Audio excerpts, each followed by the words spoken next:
exponeros los desafíos que existen en torno a las diferentes intolerancias alimentarias y vamos a desvelar cuáles son las próximas tendencias en este sector.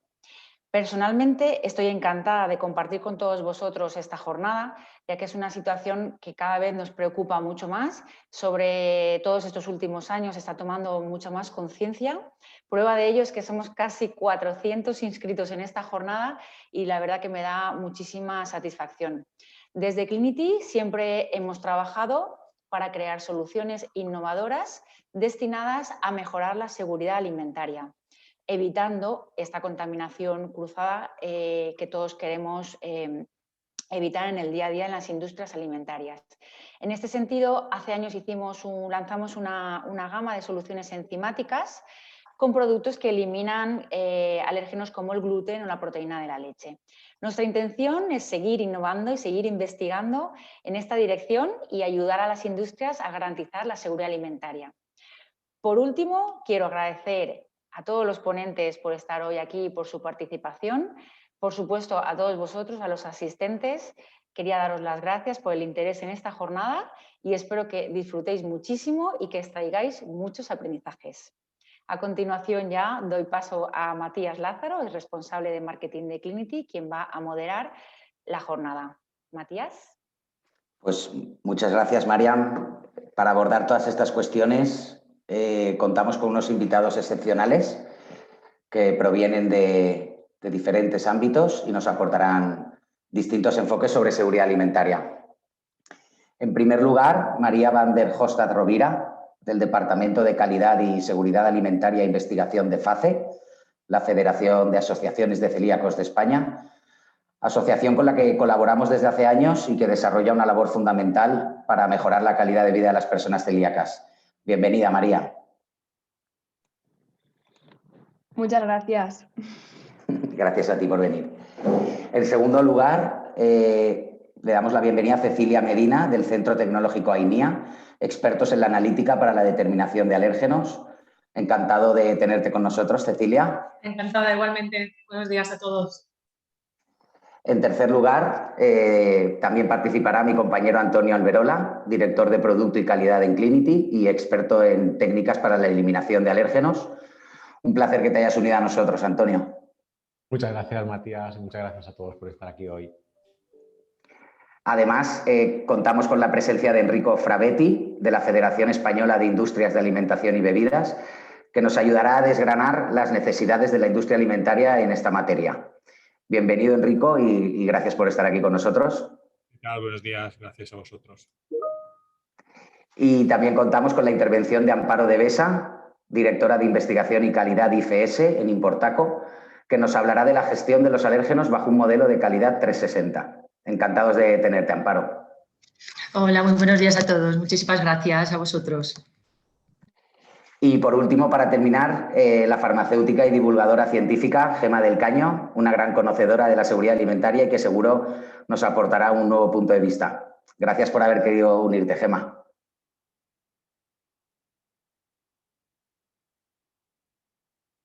Gemma tiene el audio apagado. Gemma, ¿estás con nosotros?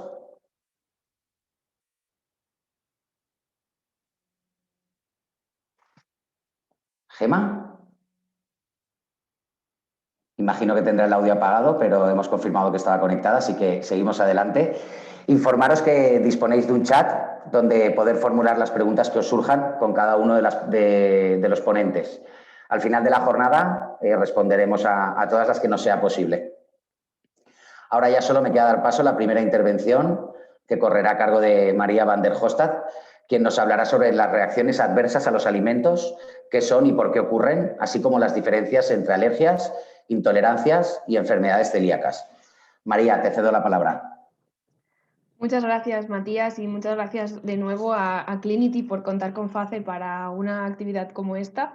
Es un lujo poder estar con todos vosotros hoy, este ratito. Yo voy a intentar ser breve porque soy la más clínica de las intervinientes a lo largo de la mañana y tampoco quiero aburriros demasiado, pero me parece que es muy importante esta parte también de cara al trabajo para controlar a los alérgenos en la industria. No sé si veis mi pantalla, por favor, si no la veis o hay algún problema, avisarme para que podamos solucionarlo. En principio entiendo que sí que la estáis viendo, así que como tenemos poco tiempo cada uno, voy a arrancar y así empezamos. Bien, pues yo os voy a hablar de lo que son las reacciones adversas a los alimentos, ¿vale? Y de por qué ocurren. Porque al final... Uy, me he ido muy rápido. Las reacciones adversas a los alimentos son cualquier respuesta clínicamente anormal del cuerpo humano que se puede atribuir a la ingestión de un alimento, pero también nos podemos encontrar que ocurran por contacto o por inhalación. Y además tenemos que pensar que los alimentos pueden ser los alimentos en sí mismos o derivados de ellos o aditivos que formen parte de otro producto final. ¿Vale? Para entender estas reacciones adversas a los alimentos, yo lo que quiero explicaros, sobre todo, son las diferencias que existen entre ellas. Porque para empezar tenemos una diferencia muy clara que todos conocemos y detectamos fácilmente, que es cuando hablamos de las que son tóxicas y de las que no lo son. Una reacción tóxica es cuando una persona ingiere un alimento en mal estado. En cambio, cuando hablamos de reacciones adversas a los alimentos que no son tóxicas, podemos encontrar de distintos tipos, en función de si se producen por un mecanismo inmunológico o si, por el contrario, el sistema inmune no tiene nada que ver en ese proceso y son producidas pues, por una cuestión metabólica o de otro tipo que veremos a continuación. Además, una vez sabemos que es un mecanismo inmunológico el que ha provocado esta reacción, también encontramos diferencias, porque tenemos las alergias que están mediadas por unas inmunoglobulinas concretas y tenemos a la enfermedad celíaca que no está mediada por esas inmunoglobulinas y produce unas reacciones en el organismo de las personas completamente distintas. La alergia alimentaria es una reacción o respuesta inapropiada del organismo ante una sustancia que en general para la población es bien tolerada. Esta reacción se produce por unos anticuerpos denominados inmunoglobulinas, generalmente del tipo E, que desarrollan en el sistema inmunitario, o sea, que desarrolla el sistema inmunitario frente a estos alérgenos alimentarios, ¿vale? Normalmente estos alérgenos son proteínas o fracciones proteicas de los alimentos que para la mayoría de la población son inocuas, pero que para estos pacientes pues provocan una serie de reacciones en cadena bastante fuertes, porque además provocan síntomas muy variados. Pueden ir desde síntomas como el moqueo, la tos o abones a nivel cutáneo, pero también se pueden producir inflamaciones de las vías respiratorias y necesitar adrenalina porque las consecuencias de no administrarla pues son todo lo graves que todos sabemos.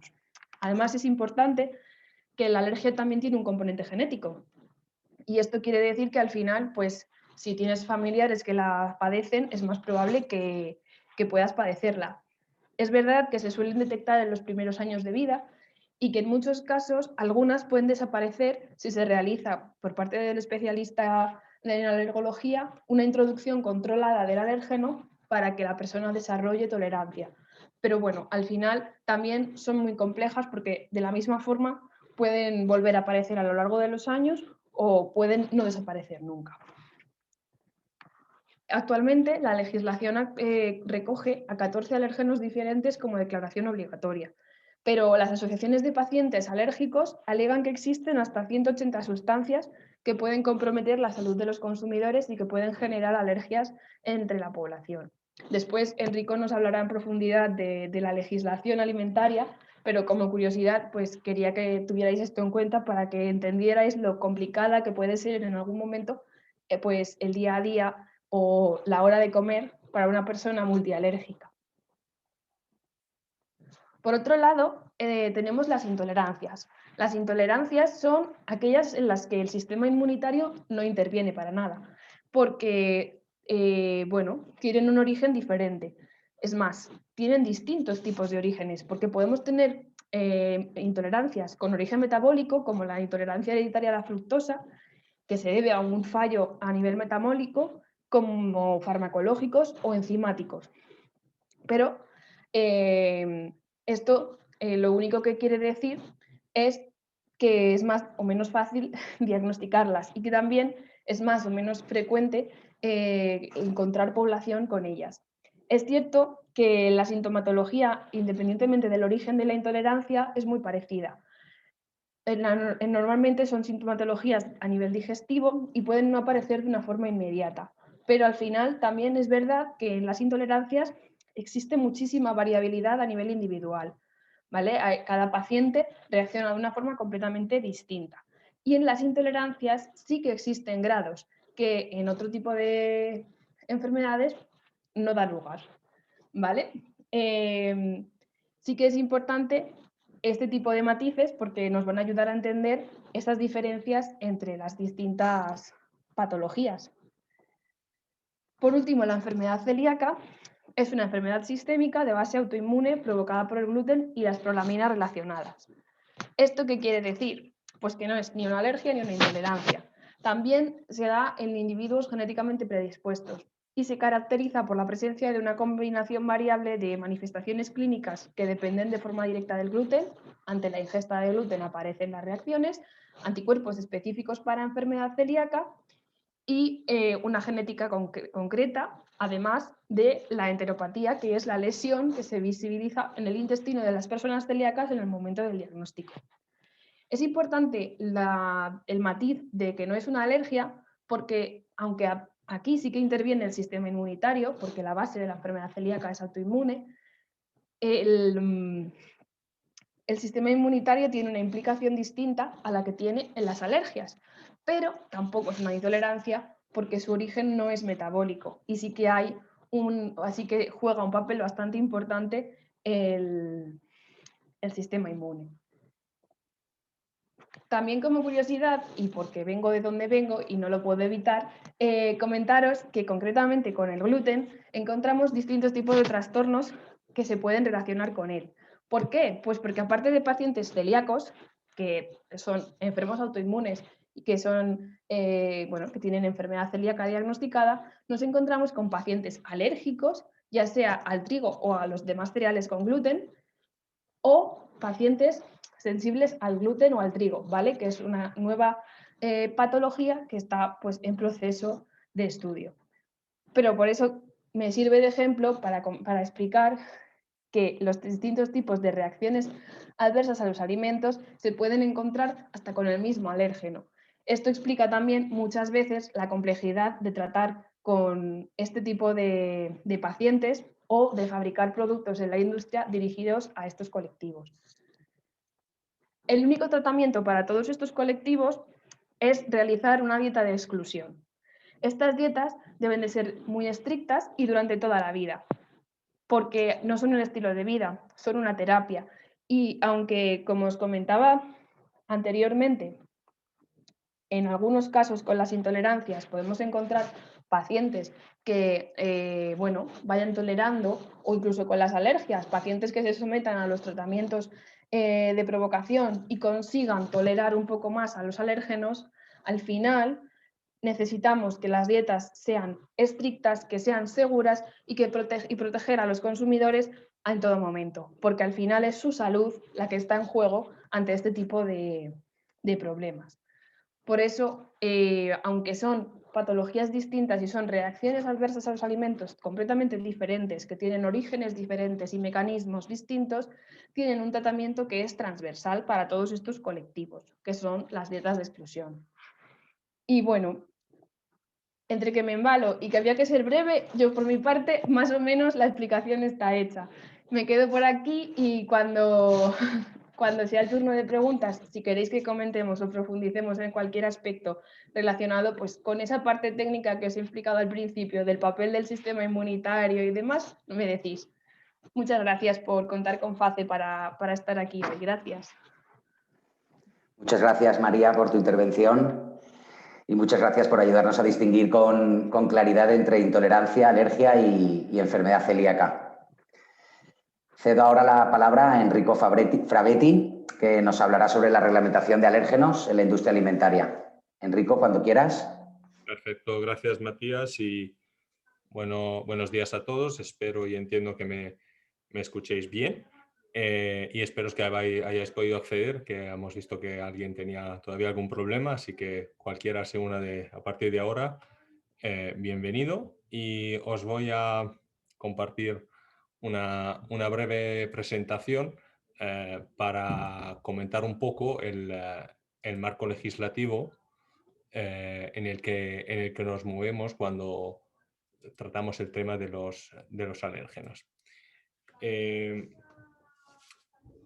Lo que no veis aquí es la primera referencia. Cuando hablamos del marco legislativo, es el reglamento 178 de 2002, que es el reglamento general, es el reglamento por el que se establecen los principios y los requisitos generales de la legislación alimentaria. Y hay un principio muy básico que parece muy fácil y según el cual el operador es el responsable de comercializar alimentos seguros.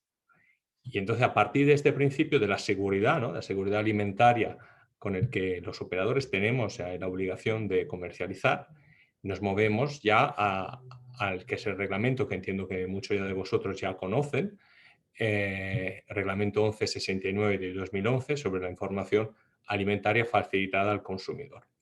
Este famoso reglamento establece en su artículo 9 la obligatoriedad de indicar en el etiquetado cualquier ingrediente o coadyuvante tecnológico que figure en el anexo 2, que es donde estaban estas 14 alérgenos que ha mencionado ya María o que habéis visto en su diapositiva, o derive de una sustancia o producto que figure en este anexo que puede efectivamente causar alergias o intolerancia y se utilice en la fabricación o elaboración de un alimento y sigue evidentemente estando presente en el producto acabado, aunque sea de una forma modificada. Esta es la base, ¿no?, con la que nos tenemos que mover cuando hablamos de información alimentaria al consumidor en temas de alérgenos. El mismo reglamento nos establece en un artículo posterior, es decir, el artículo número 21, de qué manera hay que facilitar esta información. Y ahí vamos a ver a continuación cómo se deben etiquetar, ¿no?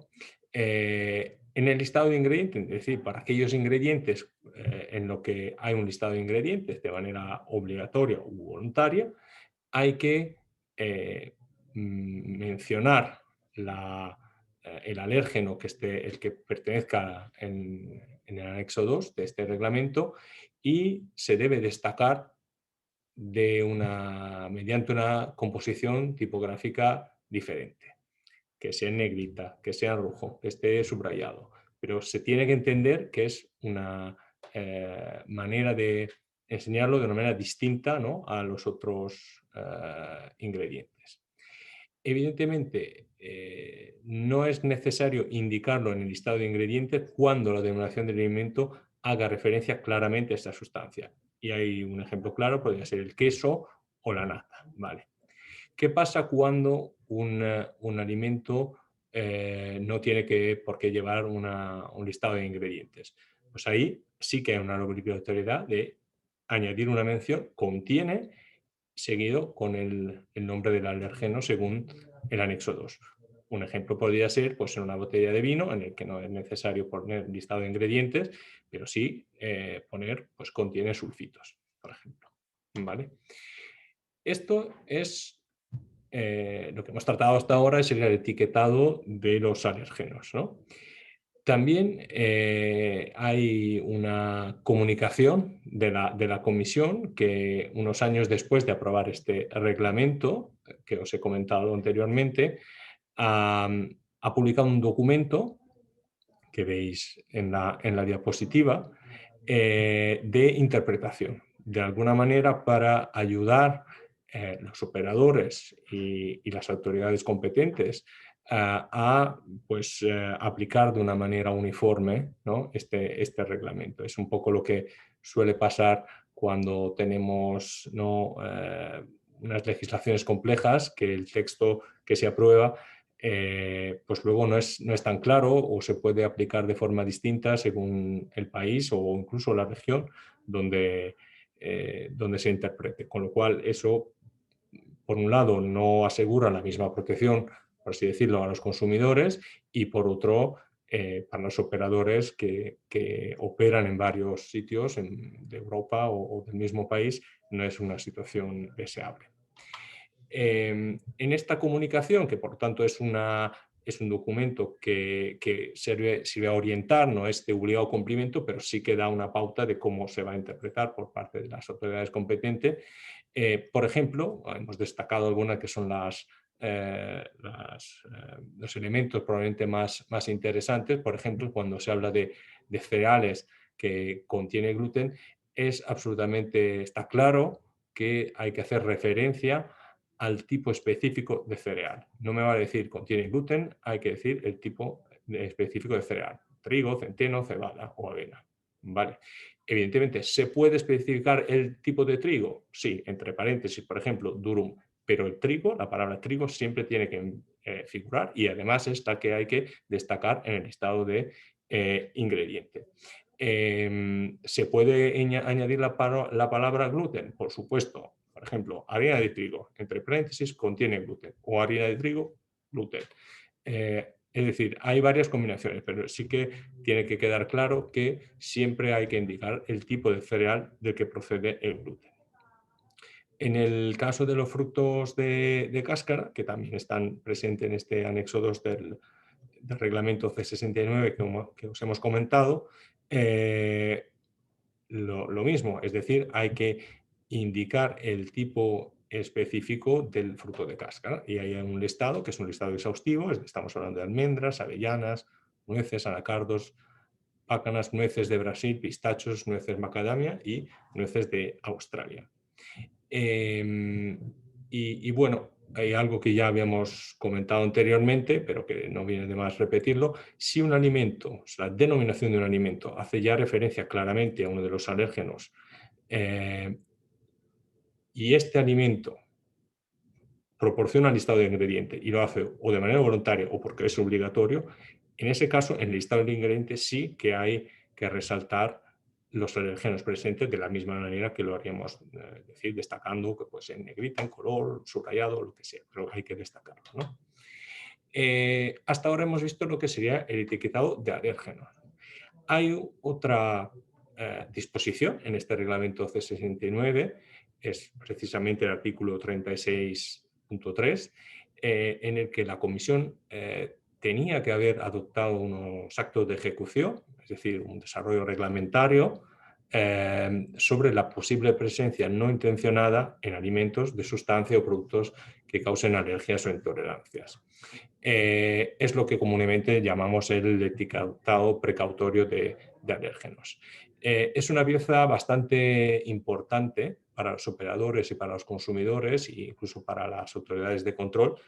Y la verdad que hasta ahora, a pesar de que han pasado 10 años de la aprobación de este reglamento de información al consumidor, pues todavía no está disponible, y lo que más preocupa es que tampoco tengamos una previsión de cuándo estará disponible. Hay unos trabajos que se habían empezado, pero que todavía no se han concluido, y no sabemos en qué momento vamos a disponer de esta herramienta que sí tiene una gran utilidad. El marco legislativo hace unos días se ha, por así decirlo, no completado, pero sí que ha ido avanzando con la aprobación de un reglamento que modifica un reglamento de asistente sobre la higiene de los productos alimentarios, en el que básicamente hay unas breves disposiciones para que en materia de higiene de los equipos, medios de transporte o recipientes, se evite la contaminación cruzada. Esto es muy importante, es algo que probablemente se estaba haciendo, sobre todo en algunas partes de las cadenas, pero es verdad que todavía no estaba puesto en la legislación este concepto, ¿no? Lo de evitar la contaminación cruzada, que tanto tiene un impacto cuando hablamos de alergias o intolerancias. Ya a nivel más global, y no hablamos de reglamentos, es decir, de algo de obligado cumplimiento, sino que hablamos de documentos de consenso a nivel del Códex Alimentarios, que entiendo que muchos ya conocéis. Hay una sección específica de este órgano que se llama Códex Higiene de los Alimentos, y ahí se está desarrollando un código de prácticas para la gestión de alérgenos para los operadores de empresas alimentarias. No voy a entrar en el detalle, pero evidentemente hay varios objetivos que persigue este grupo de trabajos. He dicho, los trabajos de CONES son trabajos muy largos donde se busca el consenso, y sí que son importantes porque son la referencia, una vez que uno se ponga de acuerdo, son una referencia ya a nivel mundial que dentro de unos años a lo mejor veremos reflejados en otros estándares o incluso directamente en la legislación, si es que va a haber cambios legislativos.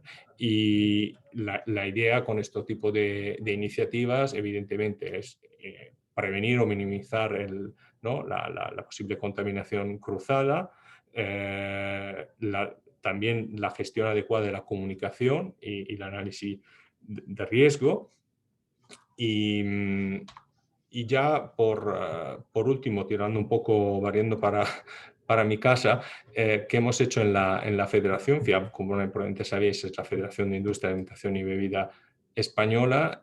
Pues a medida que han salido estas novedades a lo largo de los años sobre alérgenos, pues hemos publicado, siempre en colaboración con nuestra Federación Europea, para dar un sentido más general, ¿no?, a nivel de gestión de países, varios documentos. Uno, por ejemplo, una guía de gestión de alérgenos en octubre de 2013 y el siguiente, unos años después, una guía sobre etiquetado precautorio de alérgenos. Esta quizá tiene un valor añadido en el sentido que, como os he dicho aquí, no hay todavía un desarrollo reglamentario, la Comisión no ha aún cumplido con lo que dice el reglamento, por lo tanto pensamos que este tipo de documentos sí que puedan ayudar, además tiene el valor de haberlo consensuado con una asociación, con una EPNA, y aquí realmente en dos palabras, porque ya se me agota el tiempo,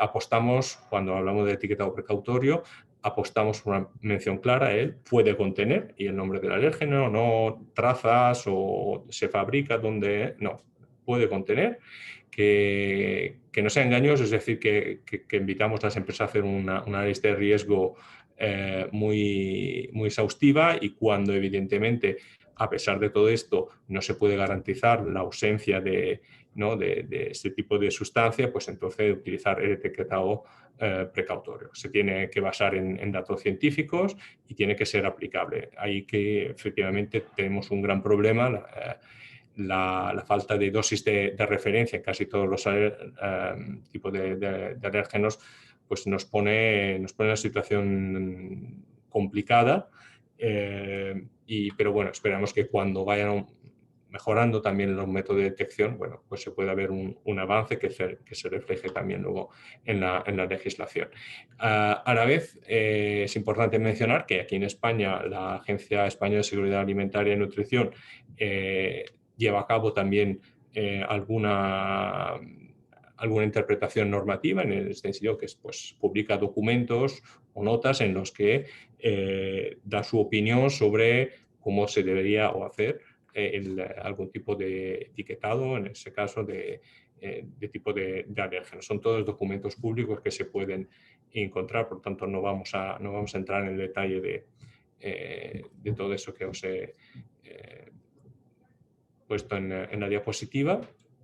Y ya por último, y eso es la ocasión perfecta, creo, en un día como hoy, hablar de la colaboración por nuestra parte como industria con las autoridades, pero no solo, y eso lo hacemos en el plan de apoyo para las personas afectadas con alergias alimentarias, pero sobre todo con las asociaciones de consumidores, como puede ser FACE, con los que tenemos un convenio de colaboración. Yo creo que es fundamental y de aquí también agradecer a Clinity por la organización de la jornada, porque en estos temas creo que todos podemos contribuir, una parte evidente los fabricantes, los centros tecnológicos desarrollando soluciones, las empresas de limpieza para asegurarnos evidentemente que haya productos que se ajusten a nuestras necesidades, y luego ya en la parte de divulgación creo que es fundamental el trabajo que hacen las asociaciones de consumidores para formar e informar evidentemente las personas más vulnerables, y también si a esto añadimos divulgadores como puede ser el GEMA, también pues creo que tenemos un equipo ganador. Así que yo ya me callo y estoy a vuestra disposición para cualquier cosa. Gracias. Muchas gracias, Enrico, por tu intervención. es muy interesante la visión de cómo la industria trabaja a nivel internacional para intentar establecer etiquetados claros y uniformes y sobre todo... ¿Se me oye? Y sobre todo Sí, se te oye. Perdón, y sobre todo lo que has destacado al final, la importancia de las alianzas, de las colaboraciones. Al final, juntos somos más fuertes y progresamos más. Vamos ahora con el turno de Cecilia Medina. Quiero hacer un pequeño KitKat y pedir disculpas. Estamos teniendo unos fallos técnicos, por eso estamos en 100 inscritos. No sé si hay distintas personas de distintas empresas que se han conectado con su cuenta de correo y le pueden pedir disculpas a sus compañeros o se pueden conectar y verlo en conjunto. De todas formas, la ponencia está siendo grabada y la podréis ver todos a posteriori en el canal YouTube de Clinity. Y de nuevo pediros disculpas. Y Roberto, no puedo ahora, voy a hablar. A continuación, vamos con Cecilia Medina, que nos va a hablar sobre los métodos analíticos para la detección de alérgenos. Así que os dejo con Cecilia. Gracias, Cecilia. Vale, muchas gracias a vosotros también por invitarnos. Y a ver, voy a poner la presentación. Voy a compartir pantalla.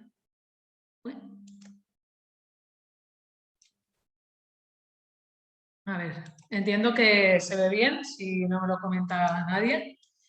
Y pues nada, yo soy Cecilia Medina, como me han presentado, y en primer lugar quiero agradecer a Clinity la oportunidad que nos ha dado AINIA de mostrar el trabajo que estamos haciendo en el campo de la detección de alérgenos. Y la oportunidad que tengo yo hoy de presentaros aquí hablando de los métodos analíticos para la detección de estos alérgenos. Primero haré una breve introducción sobre las propiedades de los alérgenos. Después hablaré sobre qué es lo que hay que tener en cuenta a la hora de elegir el método. Comentaré los métodos de análisis de alérgenos principales y por último explicaré con más detalle el análisis por HPLC masas-masas. De las propiedades de los alérgenos, aquí podemos ver las más importantes desde el punto de vista físico-químico, como que son solubles en agua, etanol o en soluciones salinas. Pero lo que más me interesa resaltar desde el punto de vista analítico es que los alérgenos, la mayoría de los alérgenos, son proteínas, porque el análisis de alérgenos va a depender de analizar estas proteínas, ya sea de manera directa, analizando la proteína en sí, o una mezcla de péptidos que contiene la proteína, o de manera indirecta, analizando el ADN responsable de la generación de esta proteína alergénica. Para hacer una buena elección del método de análisis, hay que tener en cuenta que los alérgenos tienen dos vías principales de aparición en los alimentos. La primera sería cuando el alérgeno es parte del alimento, es un ingrediente del alimento, y así se debe indicar en la carta de un restaurante o en la etiqueta de un producto listo para el consumo. Y la segunda vía de aparición de los alérgenos en los alimentos es cuando estos aparecen de manera no intencionada en el producto como una contaminación cruzada durante el proceso de elaboración del propio alimento. En función del escenario en el que nos encontremos y teniendo en cuenta aspectos como el propósito del análisis, el tipo de muestra que tenemos o el procesado que ha sufrido, podremos elegir el método más adecuado que nos interese. Dos factores que también nos van a ayudar a tomar esta decisión son el tiempo total del análisis y el coste del mismo.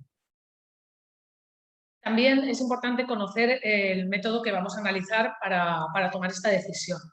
Sería bueno conocer si el método es suficientemente sensible, si es cualitativo o cuantitativo, si es específico del alérgeno que estoy buscando, etc.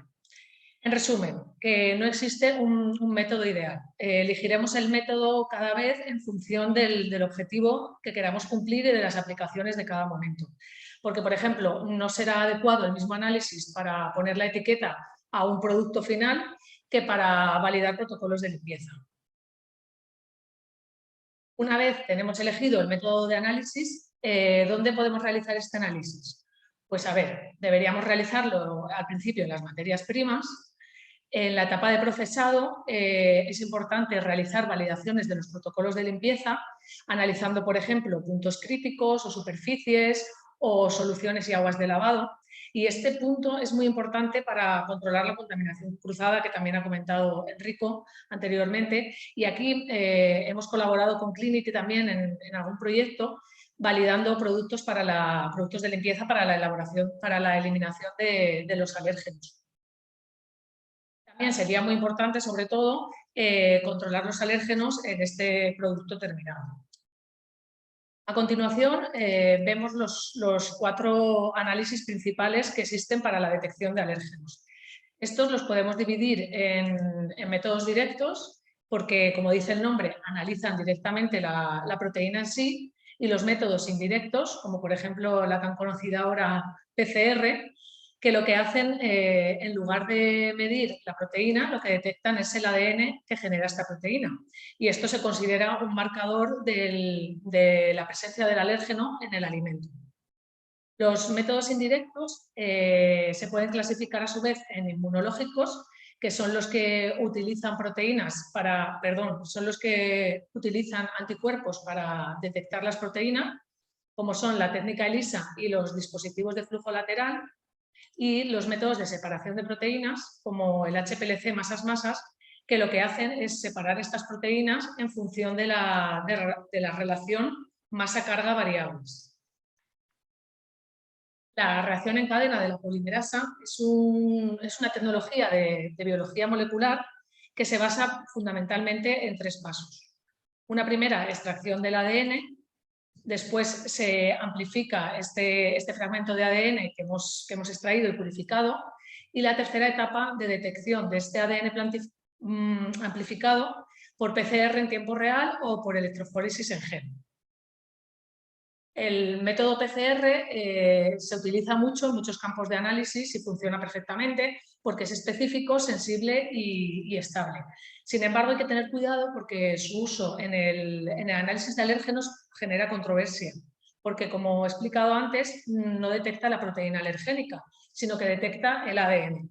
Y la ausencia de ADN no implica siempre la ausencia de la proteína alergénica, como por ejemplo la clara de huevo o la leche. Son 2 productos que tienen muy baja concentración de ADN y, sin embargo, sí que tienen proteínas alergénicas. Otro problema es que del mismo animal hay productos que sí que generan alergias y otros que no las generan, como puede ser el análisis de PCR, por ejemplo, no distinguiría entre el ADN que viene de un filete de ternera, por ejemplo, que no produce alergias, y el ADN que proviene de la leche, que sí que produce alergias. Y lo mismo pasa, por ejemplo, con la carne de pollo y el huevo. Entonces, varias de estas limitaciones del método de PCR hacen que nos encontremos en los laboratorios de análisis con unas situaciones nunca deseadas, como son la presencia de falsos positivos y falsos negativos. Si pasamos a los métodos directos de análisis, el método ELISA es el método más usado en los laboratorios de rutina. Y este método se basa en la detección de las proteínas con unos anticuerpos específicos unidos a enzimas que generan un complejo muy estable con la proteína alergénica, y este complejo es fácilmente medible, bien de manera visual, como podemos ver aquí en la imagen, o mediante otros instrumentos de medida tipo colorímetros o espectrofotómetros. Los métodos ELISA se usan mucho debido a la especificidad y sensibilidad de la técnica, y también se utilizan para cuantificar los alérgenos, lo que convierte a ELISA en una técnica muy rápida y relativamente sencilla. Pero ¿cuál es el problema? Pues que con la técnica ELISA solo podemos realizar el análisis de un test cada vez, o sea, un alérgeno por cada test. Aparte, hay compañías que nos ofrecen kits para el mismo alérgeno que tienen sensibilidades y especificidades ligeramente diferentes. Esto implica que si analizamos una misma muestra con estos 2 kits, obtendremos resultados diferentes.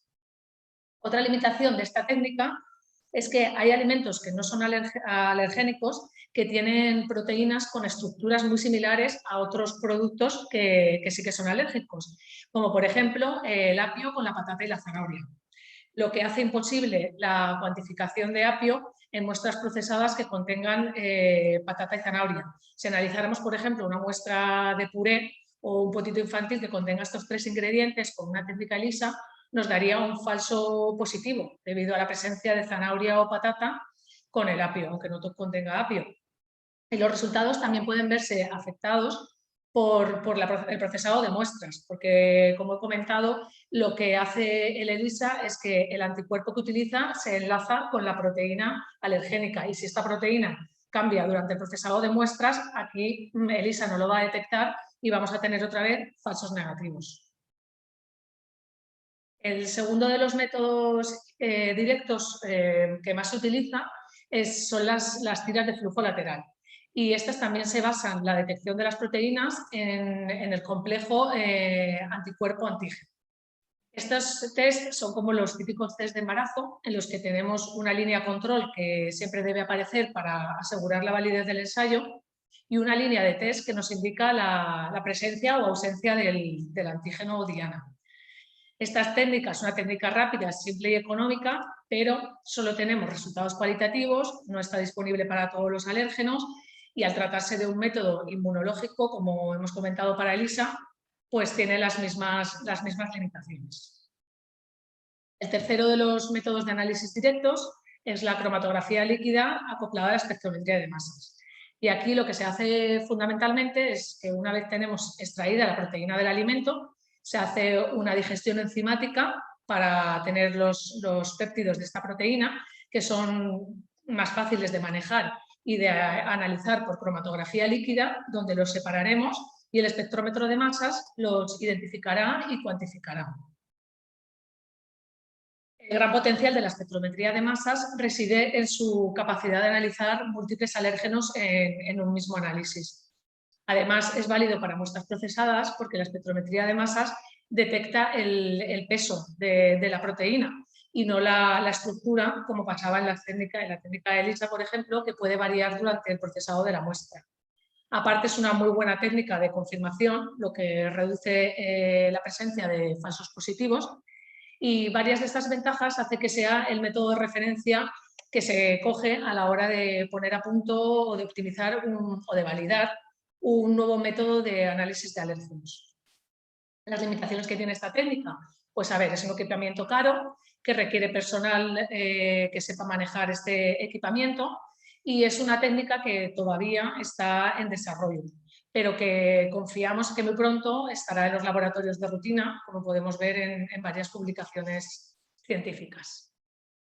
Y ya por último, el análisis de HPLC masas-masas. Cuando preparaba la ponencia me di cuenta que este análisis engloba los dos términos del título del seminario. Es un desafío porque tiene que suplir las carencias de los actuales métodos de análisis y es tendencia porque es el último método que se está desarrollando en el campo del análisis de alérgenos. Aunque en otros campos, como por ejemplo el análisis de plaguicidas o de residuos veterinarios o toxinas, es una herramienta ampliamente utilizada. Pues el proceso de optimización para un análisis de alérgenos por HPLC masas-masas consta de dos partes. Una primera etapa donde se buscan las herramientas para desarrollar un método de cuantificación y la segunda etapa que sería el desarrollo de este método. En la primera etapa, como he comentado, tenemos la proteína que rompemos en una mezcla de péptidos y el punto más importante es aquí elegir un péptido único que pertenezca a esta proteína y que no lo tenga ninguna otra para evitar los falsos positivos. Una vez tenemos elegido el péptido, lo analizamos por masas y obtenemos su huella dactilar, que pertenece a este péptido y no a otro. Y aquí cogeremos una de las masas y la analizamos por espectrometría de masas en cambio. ¿Qué es esto? Pues a ver, estos instrumentos, como por ejemplo el triple cuadrupolo que tenemos aquí, lo que hace son una especie de filtros a los que yo le indico lo que quiero que llegue a mi detector y ellos eliminan todo lo demás del camino. De esta manera yo obtendré unas transiciones que llamamos que son unos picos cromatográficos fácilmente medibles y cuantificables. En este ejemplo podríamos coger la masa 844,9, darle toda la información al instrumento. Con ella obtendremos las transiciones para poder identificar y cuantificar de forma inequívoca el péptido y por inferencia de la proteína de la que proviene este péptido. Esto se desarrollaría para cada proteína individualmente y luego el método de cuantificación se hace con todas las proteínas juntas para que sea un método multiresiduo. Y si lo trasladamos al análisis de rutina, pues por ejemplo, una mezcla de péptidos que pueden venir de la misma proteína o de diferentes proteínas, si lo metemos en el cromatógrafo obtendremos la separación de los 3 péptidos y en el espectrómetro de masas podemos confirmar por su espectro de masas característico. Un ejemplo del análisis de HPLC masas-masas para el análisis de alérgenos, hemos desarrollado una INIA y hemos colaborado con un ejercicio interlaboratorio a nivel europeo y hemos analizado una muestra de galleta y hemos detectado proteínas de la leche, hemos detectado proteínas de la leche, del huevo, de la nuez y del cacahuete. Aquí, por ejemplo, podemos ver las transiciones que os he comentado con el área de esta primera transición interpolada en la línea en la recta de calibrado. Podemos obtener la cantidad de muestra, la cantidad de péptido que hay en la muestra. Y por una relación de áreas de estas transiciones con esta, podremos confirmar que se trata del péptido este que pertenece a la proteína CORA9 de la nuez y no se trata de otro péptido diferente.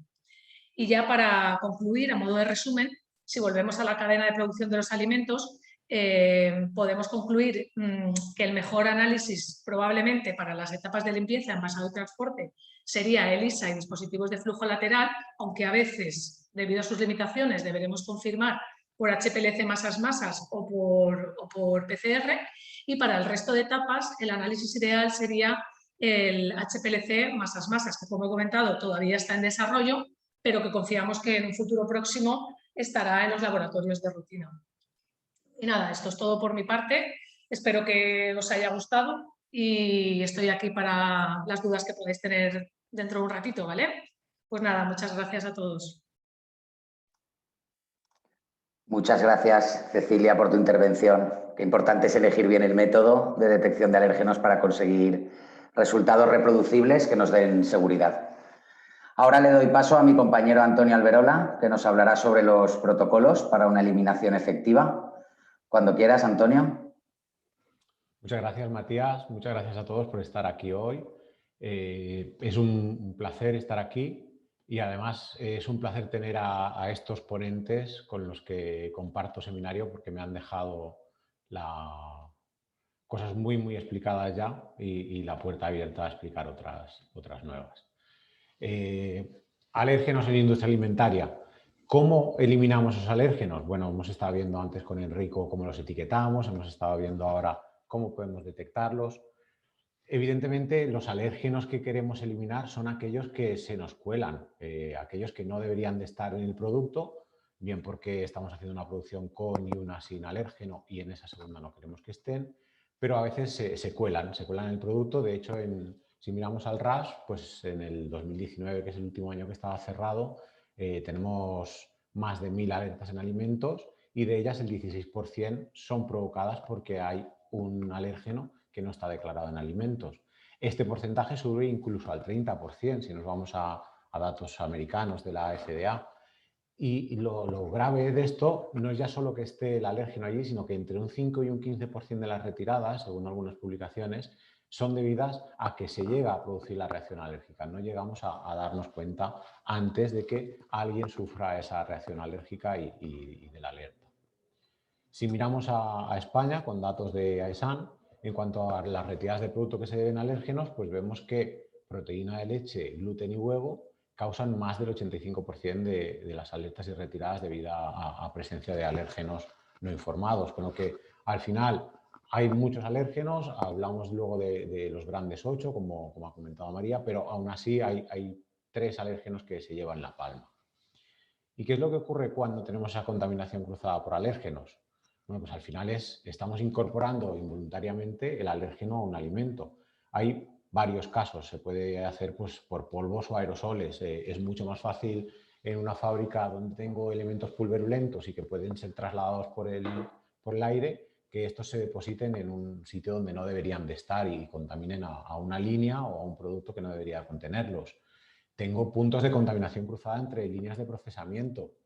En ocasiones se producen retrabajos y estos retrabajos no se hacen conforme a la planificación y se puede introducir un alérgeno en un alimento que no debería llevarlo. O, como comentaba Enrico, La reutilización de medios de procesamiento, que ahora mismo veremos, yo también había rescatado ese nuevo reglamento de la CE que habla de cómo hay que asegurarse que están limpios antes de poder reutilizarlo. Y por último, pues viene de algo que nos toca a nosotros como productores de productos de limpieza y desinfección más de cerca, la limpieza inadecuada de las superficies que se comparten en ocasiones en contacto con los alimentos. En cuanto a posibles medidas preventivas, pues la más fácil es tener una instalación exclusiva, pero evidentemente no siempre nos podemos permitir tener o una instalación industrial o una cocina en la que única y exclusivamente tratemos productos sin alérgenos. Podemos luego proceder a planificar y programar la producción de tal manera que me asegure que la producción sin alérgenos siempre viene después de una limpieza, con lo que minimizo riesgos, etc. Evidentemente, una gestión adecuada de los retrabajos es importantísima. Y por último, tengo que ir a utilizar procedimientos eficaces para la limpieza de alérgenos, sobre todo para aquellos equipos, utensilios, etcétera, que tengo que compartir entre diversas fabricaciones. Y aquí viene el reglamento que comentaba Enrico, que al final indica algo que antes no se hacía mención, y es que no se utilizarán para alimentos que no contengan dichos alérgenos medios de transporte, recipientes utilizados, que se hayan usado para manipular, siempre que no se compruebe al menos la ausencia de ellos de manera visible. Y ahora veremos que comprobar de manera visible no siempre, y de hecho no es garantía de que no exista el alérgeno, pero es una buena manera de iniciar. ¿Todos los alérgenos son iguales? Pues evidentemente no, y todos no son igual de fáciles o difíciles de eliminar. Hay varios factores que me van a afectar a cómo de fácil es eliminar un alérgeno. El primero es el estado físico. Vemos claramente, no es lo mismo tener que eliminar unos cacahuetes que están depositados sobre una cinta que una pasta, un peanut butter, ¿no?, que está extendido sobre una superficie y que evidentemente va a ser más complicado de eliminar por completo. También influye la química. No es lo mismo los ingredientes acuosos que aquellos que tienen bases grasas y que ya proporcionan una resistencia mayor a ser limpiados. Luego también es muy importante la concentración de alérgenos. Cuanto mayor sea mi concentración de alérgenos, pues más probable será que queden unas ciertas trazas que me lleguen a producir reacciones alérgicas. El tipo de superficie es muy importante también, no es igual de fácil, y eso lo sabemos todos por nuestro día a día, en fábricas, en instalaciones, en cocinas, limpiar un plástico, limpiar una tela, limpiar una superficie de acero inoxidable. Y además también son importantes las texturas, porque esos acabados rugosos que muchas veces vienen bien para que no haya productos que resbalan o que se muevan de la superficie donde los depositamos, pues también hacen que luego la limpieza sea más difícil. La temperatura de aplicación de alérgenos es muy importante porque los alérgenos al final son proteínas que se hacen más pegajosas cuando las caliento y que son más difíciles de eliminar de esas superficies. El diseño de los equipos, y no solo de los equipos, sino de las instalaciones, hay que tenerlo en cuenta siempre por diseño higiénico, pero más todavía si voy a compartir una instalación. Yo puedo diseñar perfectamente una instalación en una panificadora y tengo un bonito sistema de alumbrado con una rejilla encima que no voy a limpiar nunca, o con ciertos elementos en altura que se hacen muy difíciles de limpiar, sobre los que se puede depositar polvo, y ese polvo luego, movido por el aire, pues puede acabar en productos donde no los quiero. La duración del procesado también se ha de tener en cuenta, y sobre todo el método de limpieza. ¿Y cómo lo hago? ¿Cómo me enfrento a esto? Pues como nos enfrentamos a casi todo en la industria alimentaria, con un plan. Y ese plan se llama Sistema PPCC, Análisis de Peligros y Puntos de Control y Críticos. Y lo primero que tengo que hacer es investigar ese peligro y qué riesgo para la salud supone. Evidentemente no tengo el mismo riesgo si estoy en una panificadora que si estoy en una empresa que hace productos de bebidas vegetales. Pues hay distintos riesgos, y esos distintos riesgos son los que yo tengo que analizar, no solo ya en mi producción, sino en mi instalación en concreto. Una vez tengo claros cuáles son esos puntos que representan un peligro, tengo que establecer controles, porque si no mido, si no tengo un punto de corte donde decido si está bien o está mal, pues no puedo ponerle remedio. Y tengo que decidir, por último, cuáles son mis valores críticos. Y yo tengo unos puntos de control, mido algo en esos puntos de control, pero tengo que decidir cuál es mi punto crítico para determinar si puedo seguir adelante con la producción, esa producción la puedo etiquetar como que no contiene alérgenos, tengo que ir a un etiquetado precautorio, etc. Y al final es muy importante que esto, que es de rutina en industria alimentaria, pues pueda introducirse también en cocinas, en hostelería, etc., para tener ese control y esa trazabilidad de todo el proceso. Unos datos importantes en cuanto a la limpieza de alérgenos. Pues el primero que me gustaría resaltar es que esté limpio visualmente o que esté limpio microbiológicamente no equivale a que esté limpio de alérgenos. En el desarrollo que comentaban antes desde AINIA, de un detergente enzimático para eliminar alérgenos, hicimos diversas pruebas con ellos y, por ejemplo, unas placas de acero se ensucian adrede con una harina que contiene gluten, se dejan secar y estas se limpian. Y visualmente, como vemos en la imagen de abajo, las placas están limpias, no hay restos de nada. Pero cuando vamos a un test de alérgenos nos continúa dando positivo. Por eso es muy importante determinar cuál es mi criticidad y ver cómo puedo controlar estos puntos. Además, como hablábamos antes, las proteínas son muy pegajosas y si las he calentado, pues más todavía. La limpieza en húmedo suele ser eficaz y es un método normalmente eficaz para eliminar no solo suciedades, sino también alérgenos. Pero al final con lo que quiero que quede como mensaje es que ese protocolo de limpieza se ha de evaluar para determinar la eficacia en este proceso, en esta instalación, porque un cambio tan tonto como utilizar agua fría o utilizar agua caliente puede determinar que el método sea válido o no sea válido. En cuanto a métodos de limpieza, pues nos encontramos con los húmedos en aquellas plantas en las que puedo utilizar detergentes líquidos, en que puedo emplear detergentes y desinfectantes al uso, y tanto para superficies abiertas como para cerradas. Suelen ser los más eficaces. En otro tipo de instalaciones donde sí o sí tengo que ir a limpieza en seco, pues porque la planta no está diseñada, por ejemplo, para el uso de líquidos, se utiliza aire comprimido, se utiliza vacío, vapor seco y suele tener una capacidad de eliminación de alérgeno menor y por tanto tengo que implantar otros controles como suele ser el análisis del primer producto del siguiente lote, etc. Al final los elementos que me afectan a la eliminación de alérgenos y de suciedad en general en una limpieza húmeda son los que se conocen dentro del círculo de Sinner: temperatura de aplicación, tiempo que dejo actuando el producto químico a la concentración que lo utilizo y la acción mecánica que aplico. Y es muy importante recordar que esto es un círculo y si disminuyo cualquiera de los factores, pues tengo que incrementar el resto.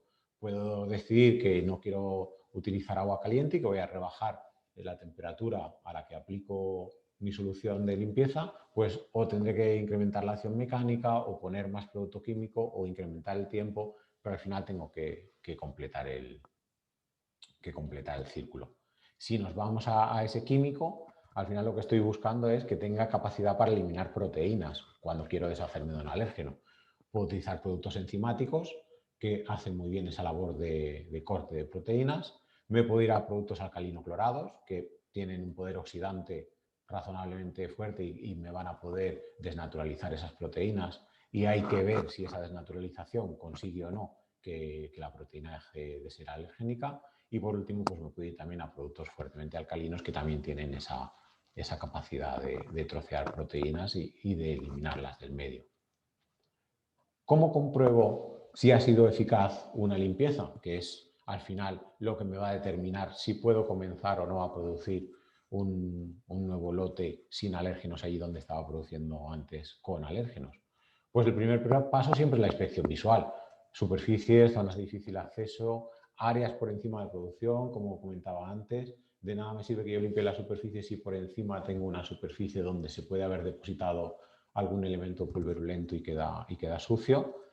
¿Y qué ventajas tiene esta inspección visual? Bueno, pues es muy rápido, no hace falta ningún equipamiento, pero me depende de ciertos condicionantes como la luz, que sea accesible. ¿Y visualmente limpio implica libre de alérgenos? Pues no, si ya hayamos visto que no es así. Sí que es cierto que si me voy a una instalación y me la encuentro como esta, pues no hace falta que haga un análisis de alérgenos, ¿no? Evidentemente, no he eliminado el alérgeno porque no he eliminado la suciedad. Cuando ya tengo esa suciedad eliminada, ¿qué es lo que podemos hacer? Pues tenemos que testear. Y testeamos, pues de nuevo, dependiendo de cuál sea mi proceso, haré unos test o haré otros. Y si estoy hablando de sistemas CIB, de sistemas cerrados que transcurren en circuitos, pues probablemente lo que testee sea el agua de aclarado que sale de ese último enjuague después del proceso de desinfección para asegurarme que no hay restos de alérgenos. En otros casos donde esto no sea posible, pues lo que hago es hacer una estimación del primer lote que sale en la siguiente producción y ver sobre todo si esos primeros productos en salir de la línea contienen o no contienen el alérgeno. Y luego, en aquellas superficies donde sí que puedo hacerlo, pues puedo irme a utilizar swaps o estas tiras de flujo laminar que comentábamos para tener un método rápido. Al final, dependiendo de qué herramienta utilice, pues voy a tener unos medios que van a ser más rápidos, me van a permitir tener un resultado más rápido, pero que van a ser menos fiables. De más específico a menos específico, pues empezando por la inspección visual y siguiendo, como han comentado anteriormente, hasta un ELISA, que sería el más específico, o cuando se pongan a punto estos HPLC masas, podríamos ir a ese tipo de análisis. Todo depende de qué rapidez necesite, qué especificidad necesite y hasta dónde tengo desarrollado mi método de control, y si lo que necesito es simplemente porque ya tengo evaluado y aprobado un método de limpieza que me asegura que elimina alérgenos y tengo que hacer una comprobación puntual, igual que hago una comprobación microbiológica de que hay o no hay bacterias presentes tras una limpieza y desinfección. En cualquier caso, lo importante siempre hemos de revisar que el protocolo es válido para mi instalación y la contaminación que se encuentra en ella. No vale que un método que funciona en otra instalación yo lo aplique directamente a la mía sin testearlo, porque la validación de las condiciones de la limpieza para asegurarme esa correcta eliminación de alérgenos es imprescindible, y es lo que me va a dar seguridad en que mi protocolo funciona adecuadamente y voy a poner productos seguros en el mercado, que al final es lo que todos deseamos. Y nada más, muchas gracias a todos por vuestra atención y quedo a vuestra disposición para preguntas ahora luego.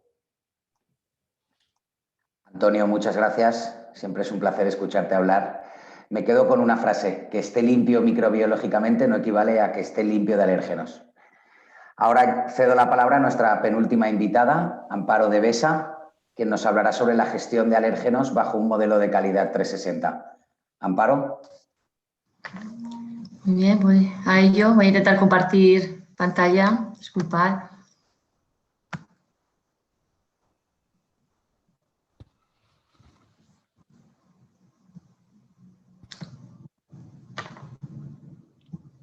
¿Se ve bien? Sí. Esto se ha dejado de ver. Bueno, en primer lugar, muchísimas gracias a los organizadores del evento por habernos dado la oportunidad de participar y de compartir este espacio.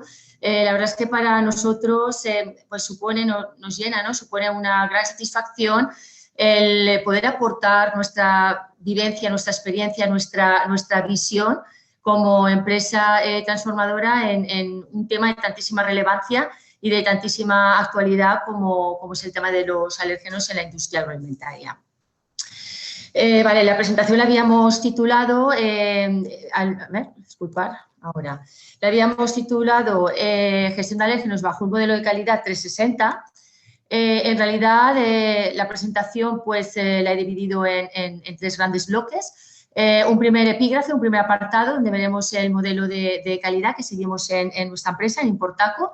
El segundo apartado, os quiero explicar nuestra cadena de valor, porque así va a ser mucho más fácil poder contextualizar el resto de la presentación. Y luego, por último, el último bloque que agrupa todo lo que nosotros conocemos como ese modelo 360, ¿no? Con calidad preventiva, calidad correctiva, exploratoria y predictiva. Vale, en Importaco, ¿cómo está configurado nuestro modelo de calidad? Pues como decíamos, es un modelo 360. Siempre decimos que está basado en 4 modos de hacer la calidad, pero que obviamente se complementan. Cuando hablamos, por ejemplo, de calidad preventiva, y siempre refiriéndome al marco, ¿no?, al contexto de los alérgenos, el foco lo ponemos en la protección de la salud pública, ¿no?, en la protección de nuestro consumidor final.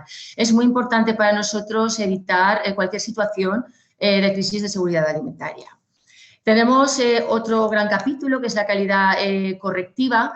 Aquí siempre hacemos referencia a todos los sistemas de monitorización, todo lo que son los modelos, sistemas de vigilancia y control, que están orientados a poder detectar posibles descorrecciones, posibles desviaciones, con el objetivo de poder hacer un buen análisis de la causa raíz y a partir de ahí planes de acción pertinentes que eviten que el problema, el defecto, se vuelva a presentar en un futuro. Muy importante también la calidad exploratoria entendida desde la búsqueda de nuevas tecnologías, para minimizar, eliminar alérgenos, bien desde posibles protocolos de detección y, por qué no, también de modelos innovadores que nos permitan hacer una gestión más eficiente del riesgo.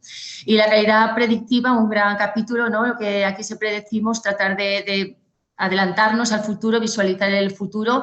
Estamos a toda la información recopilada durante muchísimos años de trabajo, tratando de dar un enfoque estadístico, un enfoque multivariante, para a partir de ahí crear esos modelos predictivos que nos permitan adelantarnos.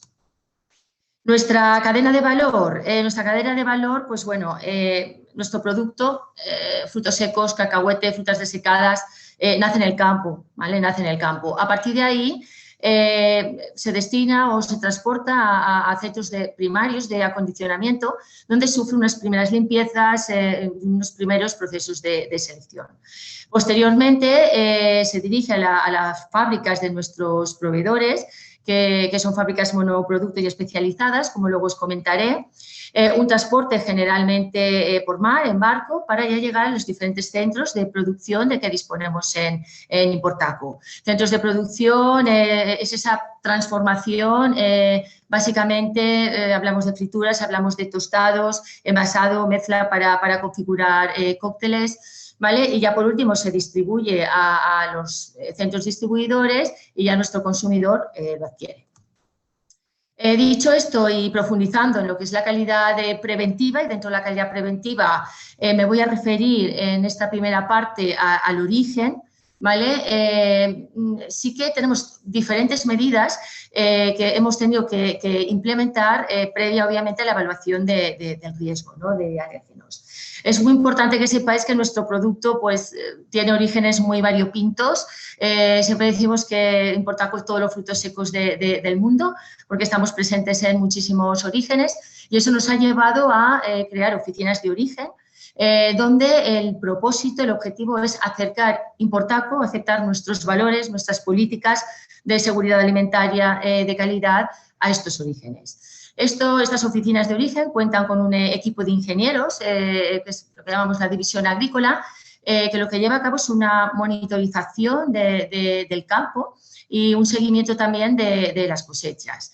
El equipo de calidad de origen, que es un equipo también especialista de técnicos, que tiene una interacción permanente con las fábricas de nuestros proveedores, y además realizan los controles de calidad previos a la expedición, ¿no?, previos a la carga.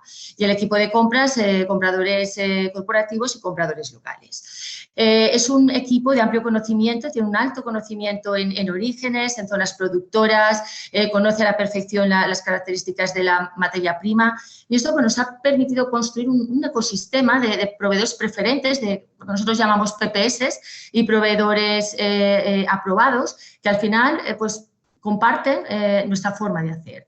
Esto es muy importante porque nos permite una integración aguas arriba, ¿no?, una integración hacia atrás. Dicho un poco, comentado estas medidas preventivas, pues obviamente en función del origen el riesgo pues puede cambiar, ¿vale? A nivel de campo muy importante la semilla, todo lo que es la pureza, el grado de pureza y autenticidad de la semilla.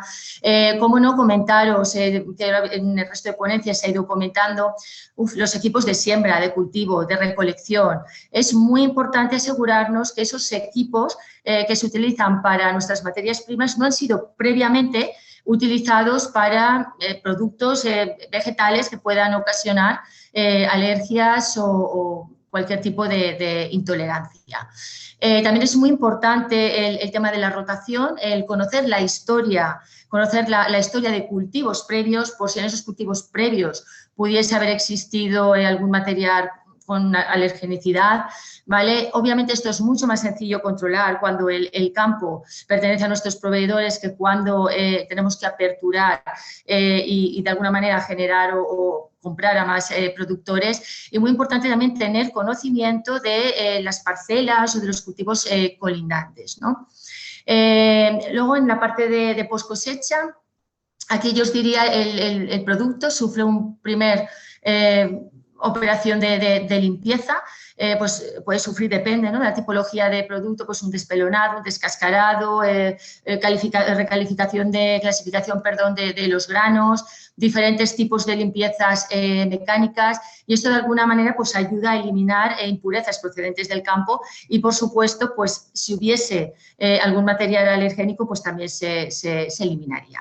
Muy importante también las operaciones de limpieza y validación de las mismas. Luego ya pasamos a la primera transformación en casa de nuestros proveedores, en las fábricas de nuestros proveedores.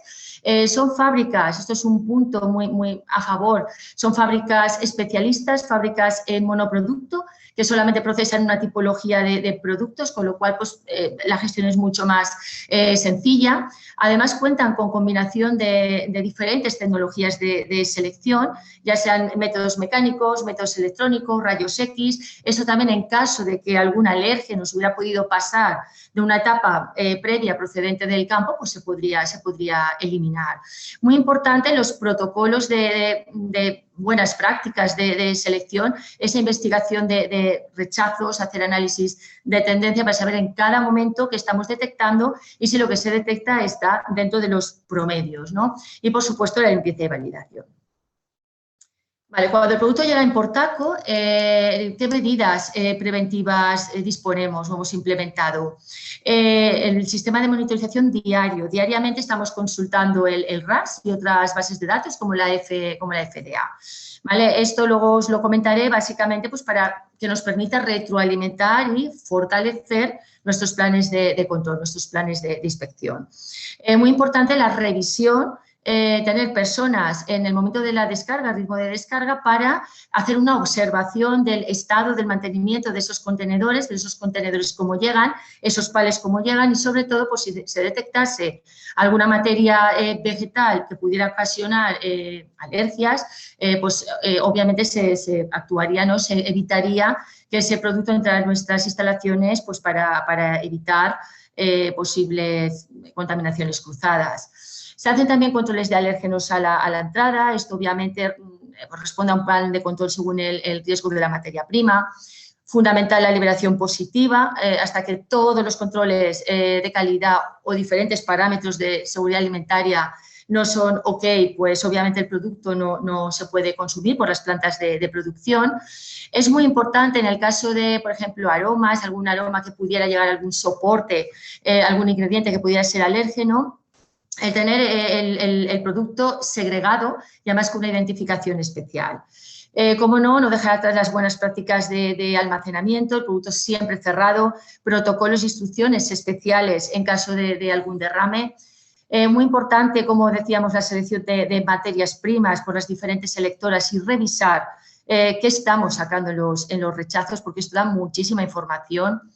Estamos trabajando mucho, que ahora os comentaré un caso particular en fábricas especializadas en una determinada familia de productos, ¿vale? Identificación de alérgenos por centro productivos, programas de buenas prácticas de higiene de manufactura, protocolos de validación y también, por supuesto, no nos podemos dejar atrás todo lo que son coadyuvantes o agentes que en un momento dado se necesitan, por ejemplo, pues para tareas de operaciones de mantenimiento, pues también saber que no hay ningún ingrediente que pueda proceder de un alérgeno.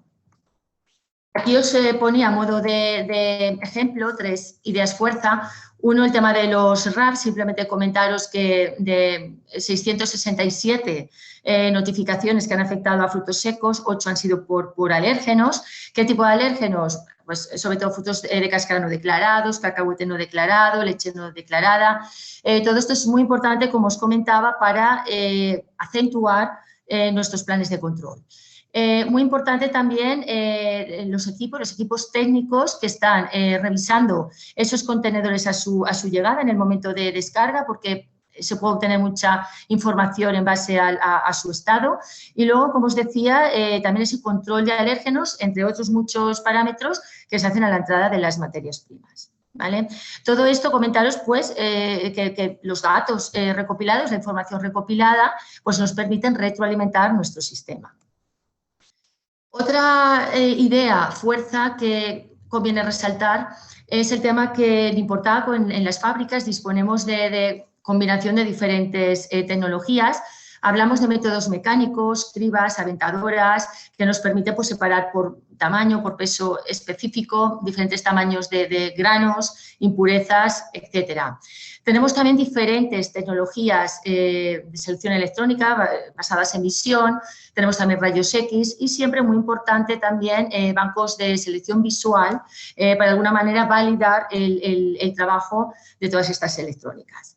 No obstante, yo siempre digo lo mismo, no es tener las tecnologías, sino que es muy importante todas estas tecnologías que vengan arropadas con unas buenas prácticas de selección. Aquí cobra muchísima importancia esa revisión de rechazos por toda la información que se puede obtener, qué rechazos estamos obteniendo en la merma, en qué cantidad, es la cantidad habitual, no es la habitual. En estos rechazos hay algún producto que pueda ocasionar, material vegetal que pueda ocasionar alergias, ¿vale? Sobre todo porque esto nos tiene a su vez que retroalimentar todo lo que son los procesos de ajuste, asegurarnos que las máquinas siempre están ajustadas, meter también dentro de la colección de patrones estas sustancias alergénicas para asegurarnos que en caso de que alguna vegetal que sea potencialmente productor de alergias pues es detectado, ¿vale? y rechazado.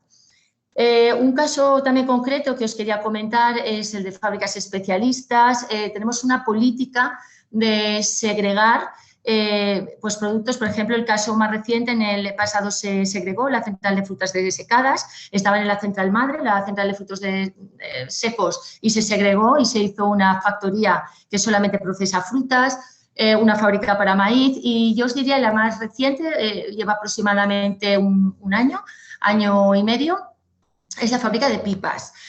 Comentaros que está todavía en transición. Quiero decir con esto que todavía hay una parte de la producción que se hace en frutos secos, por eso no hemos podido eliminar del etiquetado las trazas de cacahuete y otros frutos de cáscara, pero que en un futuro se eliminarán, porque la idea es que esta fábrica esté dedicada única y exclusivamente a la elaboración de pipas, ya sea girasol o calabaza. Y esto nos permitirá pues, limpiar el etiquetado y bueno, pues, dar la oportunidad al colectivo que pueda presentar hipersensibilidad a que pueda consumir este producto. Aquí lo pasaré también muy rápido, simplemente decir que nuestra política actualmente es que cuando conviven diferentes productos, por ejemplo, cacahuete, frutos de cáscara, pistachos, anacardos, pese a que tenemos programas de secuenciación, que se hacen líneas en muchas ocasiones dedicadas, limpiezas y validación, pese a que tratamos de evitar a toda costa las contaminaciones cruzadas, a día de hoy estamos optando por el etiquetado precautorio.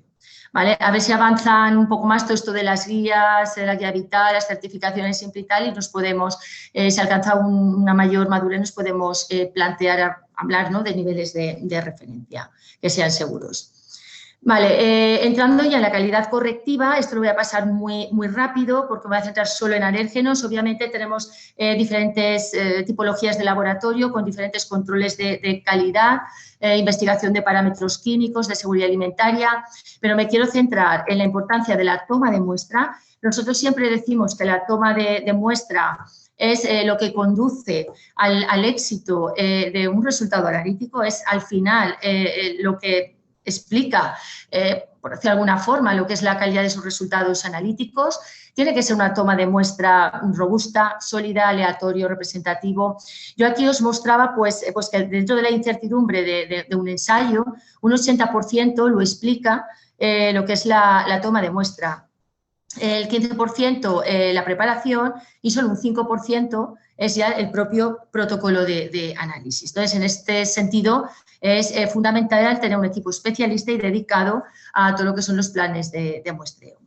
Luego, por otro lado, ensayos que nosotros podemos hacer internamente, pues estamos haciendo actualmente detección de gluten, soja y lactosa. Y bueno, pues nuestra idea es un poco ir incorporando, ampliando el portfolio de posibles métodos analíticos. En cuanto a detección de gluten, aún no lo tenemos acreditado, estamos en ello, pero no está acreditado. Pero sí comentaros que participamos en estudios FAPAS con buenos resultados y también en estudios intercomparativos. Dentro del capítulo de calidad exploratoria, aquí, como os decía, pues siempre estar a la orden del día, ¿no? El estar actualizados en cuanto a tecnologías emergentes, procesos emergentes, a nivel de diseño de producto.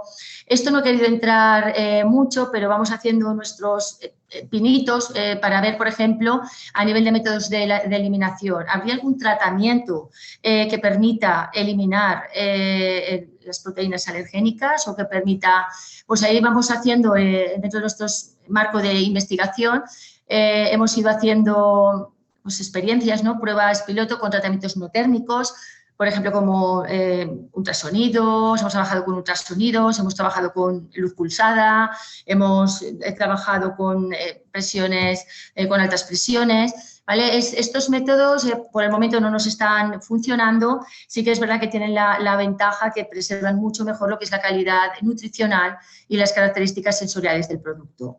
También hemos hecho estudios con diferentes tratamientos térmicos, calor seco, calor húmedo, que obviamente el objetivo es conseguir esa desnaturalización de las proteínas, pero claro, aquí también hay que tener muy claro si esos fragmentos de proteínas, de péptidos que en un momento dado se generan, pues si son seguros, ¿no? Por decir de alguna forma, o también pueden ser responsables de posibles intolerancias o reacciones de hipersensibilidad. Dentro de calidad exploratoria también estamos tratando de avanzar mucho en la parte de detección, tecnologías de detección. Pues trabajamos con inmunoquímica, trabajamos también con PCR, que yo diría que es hoy por hoy también una de las tecnologías de excelencia, y nos queremos dirigir a todo lo que es la parte de nanomateriales. O sea, el hacer biosensores, porque esto nos va a permitir el poder hacer las detecciones en tiempo real. Y al final pensamos que puede tener muchísimo interés a pie de máquina, a pie de línea, el poder recoger, ¿no? Esta información si uno puede estar teniendo alguna traza. Y luego, muy importante, todavía dentro de la calidad exploratoria, todo lo que son los diseños y reformulaciones de producto. Los diseños ya los estamos trabajando de forma que evitamos incorporar en las fórmulas ingredientes que puedan ocasionar alergias o intolerancias, y en productos ya consolidados, ya en el mercado, estamos tratando de reformular. Pues, por ejemplo, sustituir una lecitina de soja por una lecitina de girasol en un cacahuete garrapiñado, o, por ejemplo, en un producto recubierto, utilizar harinas o de guisanto de garbanzo que no contengan gluten, utilizar gomas sin gluten. Bueno, pues vamos haciendo ahí diferentes acciones con el objetivo de ir a un etiquetado limpio. Y ya por último, cuando nos metemos en el mundo de la calidad predictiva, pues nada, comentaros que llevamos muchísimo tiempo recopilando datos desde la parte de campo, centros primarios, proveedores, ¿vale? A nivel también de nuestras fábricas. Entonces, lo que estamos haciendo es una explotación de esos datos, ¿no? El famoso Big Data, tratando de dar un enfoque multivariante a todo lo que es el tratamiento estadístico para generar algoritmos que nos permitan predecir, nos permitan, antes de que se genere un riesgo, poder actuar. Nuestra meta, nosotros siempre decimos tratar de minimizar de cada vez que el peso de la calidad correctiva sea menor, con el objetivo de ir dando paso a una calidad predictiva y siempre apoyándonos en la calidad preventiva y exploratoria. Muchísimas gracias a todos por vuestra atención y cualquier pregunta pues estoy a vuestra disposición. Muchas gracias, Amparo, por compartir con nosotros todo tu expertise. La verdad es que es súper interesante. Por último, para terminar la jornada, cedo la palabra a Gemma del Caño, que seguro que nos va a ofrecer un nuevo punto de vista muy interesante. Alérgicos, alérgenos y restauración, condenados a entenderse. Gemma, cuando quieras.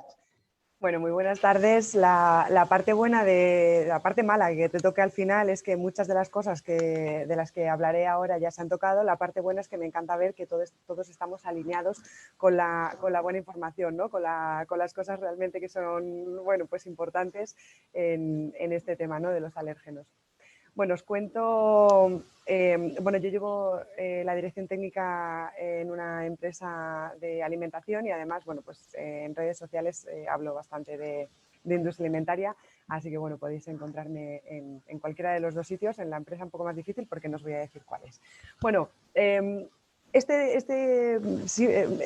imagen, ¿no? Creo que es la tercera vez que se repite y además es inevitable que se repita porque tenemos que tener claro nuestros 14 alérgenos de declaración obligatoria, pero teniendo claro que cualquier sustancia es susceptible de ser alérgeno para alguien. En Europa son 14, en Estados Unidos son 8 y bueno, pues no está de más revisar o que, bueno, pues el planteamiento, ¿no? De que se revisaran si estos están correctamente actualizados, ¿no? Para lo que se conoce actualmente. Como decía María al principio, ¿no? Hay muchísimas sustancias que son susceptibles de estar en esta lista por número de alérgicos y por tipo de consumo.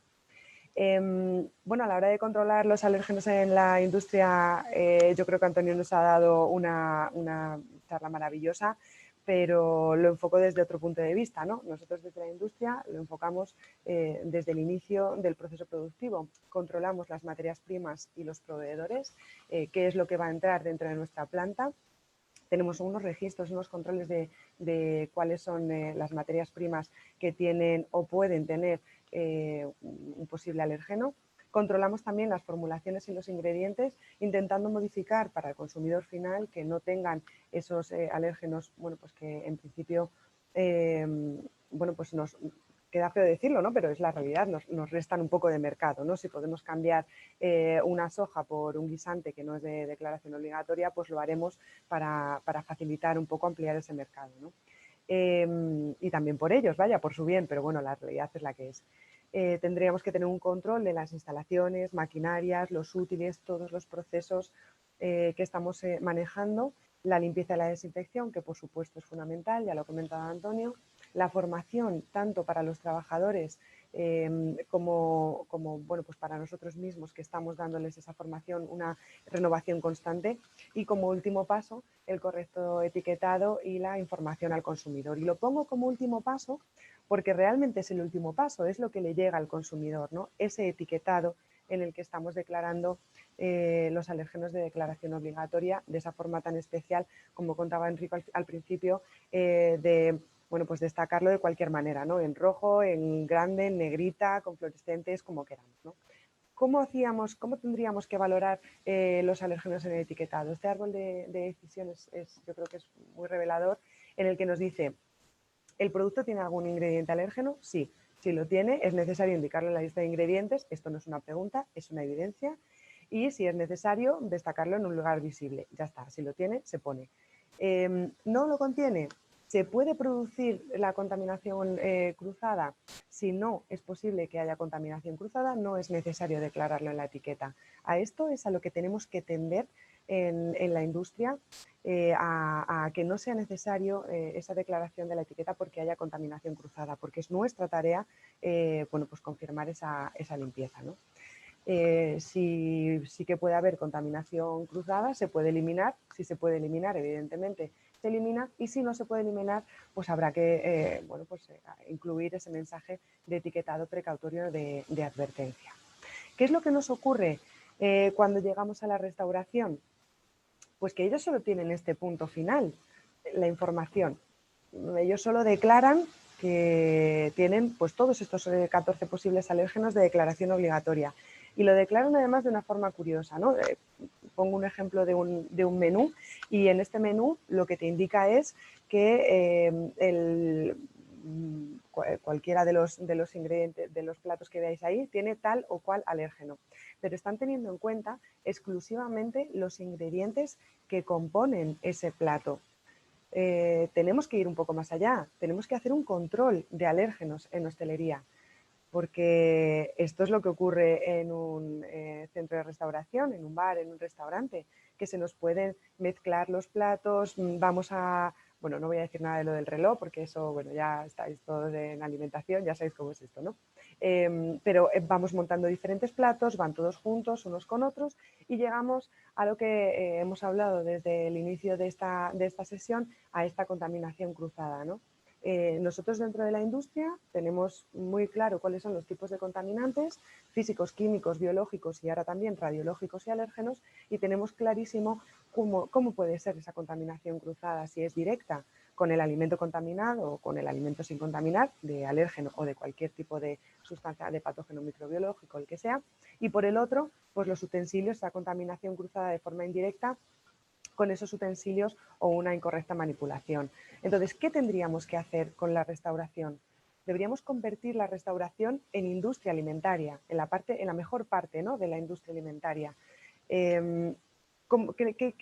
¿Qué aspectos tendríamos que incidir en los centros de restauración? En el correcto lavado de manos. Bueno, yo creo que ahora esto, bueno, con el coronavirus lo tenemos todos muy claro, ¿no? Utilizar utensilios electrodomésticos, incluyendo los hornos, bueno, pues cualquier superficie, incluso la ropa de manipulación, exactamente como hacemos dentro de la industria alimentaria, ¿no? No puede estar, no puede juntarse una zona con un alérgeno, con una ropa, en otra zona con otro alérgeno y otra ropa, ¿no?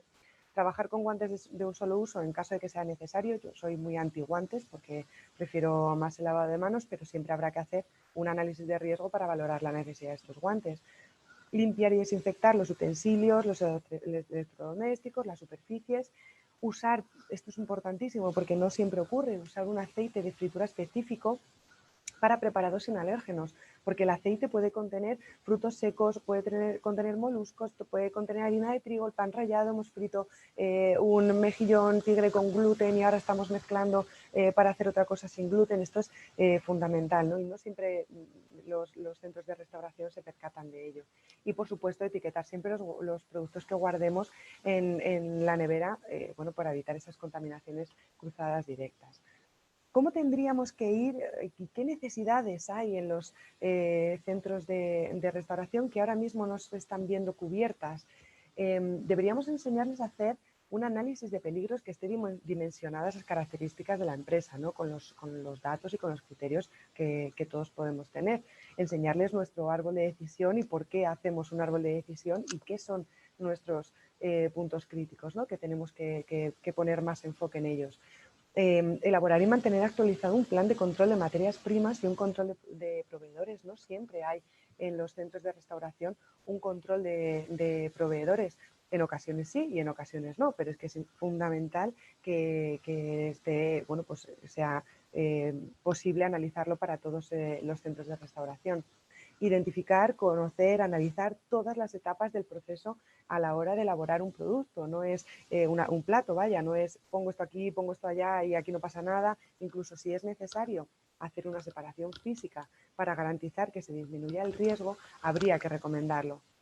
Y bueno, un control estricto, como decía Antonio, ¿no? de esos puntos críticos pues que resulten de la realización correcta de la PPCC. Una de las cosas más importantes que veo en los centros de restauración es que no en todos los sitios se definen los flujos, tanto de las materias primas de almacenamiento como de las personas o de los productos intermedios, de los semielaborados, de los semiterminados, para evitar que haya cruces y retrocesos. Sí que lo he visto en muchas cadenas de restauración y me cuesta mucho verlo en pequeños bares y restaurantes. Empezar el ciclo en un punto y terminarlo en otro diferente sin que vuelva a retroceder, sin que haya cruces, va a evitar esa contaminación cruzada que estamos intentando evitar, porque en nuestras fichas técnicas, en nuestros menús no estamos declarando que puede haber esa contaminación cruzada, ¿no? Habrá que aplicar las correctas prácticas de limpieza y desinfección de los utensilios, de la maquinaria, de absolutamente todo lo que tengamos disponible para elaborar estos menús, y una formación correcta, actualizada, continuada a todo el personal de las buenas prácticas de manipulación. No solo de lo básico en cuanto a patógenos microbiológicos o contaminación química o física, sino también esta posible contaminación por alérgenos, ¿no? Qué vestuario tienen que llevar, cómo se tiene que manipular la ropa. Nosotros tenemos este etiquetado precautorio, que Enrico también lo contaba, en el que bueno, pues, nos basamos frecuentemente, aunque funciona, bueno, pues ya lo contaba Enrico mejor que yo, ¿no? Hay que darle todavía una vuelta y necesitamos implementarlo muchísimo mejor. Pero ¿cómo ponemos este etiquetado precautorio en los alérgenos? De los alérgenos en los centros de restauración? Es realmente complicado. Además, quien te sirve, quien te está comentando la carta, quien te va a tomar nota, necesita conocer perfectamente toda la receta, ver qué posibilidades hay de contaminaciones cruzadas, de pues que se haya añadido algo extraño a la receta. O sea, el etiquetado precautorio aquí tiene que ampliarse muchísimo más, ¿no? Claro, nosotros en la industria pues nos aprovechamos de ese etiquetado precautorio para que la gente se quede tranquila, aunque bueno, en algún momento tendremos que comunicar que el alérgeno se informa, no se desinforma, pues si no tendríamos que estar todo el rato diciendo que tampoco tiene uranio enriquecido ni nada de nada. Entonces tenemos que ser muy serios, ¿no?, con ese etiquetado precautorio y utilizarlo exclusivamente cuando no podemos eliminar esa contaminación cruzada, no hacer una práctica habitual de sin, puede contener, ¿no? Bueno, pues eso ya lo dejo para los profesionales de ese aspecto, vaya. Claro, nosotros en la industria, cuando decimos que algo no tiene gluten, no tiene lactosa, no tiene lo que no tenga, lo tenemos que confirmar con esas analíticas, con esos controles, con esa limpieza, con FACE, que siempre lo tenemos ahí dando apoyo y dando caña. Iba a decir primero dando caña, pero primero dando apoyo y luego dando caña para poder confirmar que los productos tienen bueno, pues las analíticas perfectamente hechas para que el producto sea seguro para celíacos, ¿no? ¿Cómo vamos a garantizar esto en cadenas de restauración? ¿Cómo vamos a garantizar estas analíticas, estos controles, estas limpiezas? Tenemos que facilitarles también a estos centros de restauración la posibilidad de garantizar que los productos que vayan a elaborar también estén libres de los alérgenos que no están declarando, ¿no? Así que necesitan recursos, formación, información, inspección y compromiso. Todo eso para que los alérgenos y los restaurantes al final se entiendan, ¿no?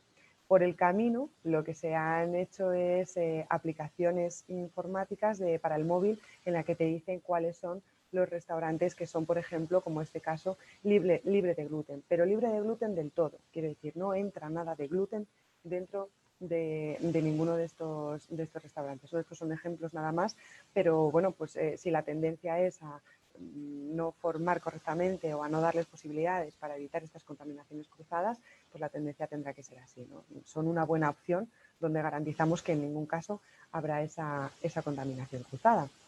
Y por mi parte nada más, porque como ya muchas cosas estaban comentadas, pues aquí lo dejo, solo daros las gracias. Bueno, pues por dejarme participar en esto y a vuestro servicio y vuestra disposición para lo que queráis. Gemma, muchas gracias. A vosotros. Me ha encantado el concepto de convertir la restauración en industria alimentaria. Es como es la idea, ¿no? O sea, es coger lo bueno que tenemos en una cosa y trasladarlo a la otra. Claro, ¿no? O sea, trasladar como los estrictos protocolos que se implementan, ¿no?, en la industria alimentaria, y que la restauración los aplique de la misma forma, porque al final lo que queremos es garantizar más si cabe la salud y la seguridad de las personas. En este caso de todas las personas alérgicas, celíacas, etc.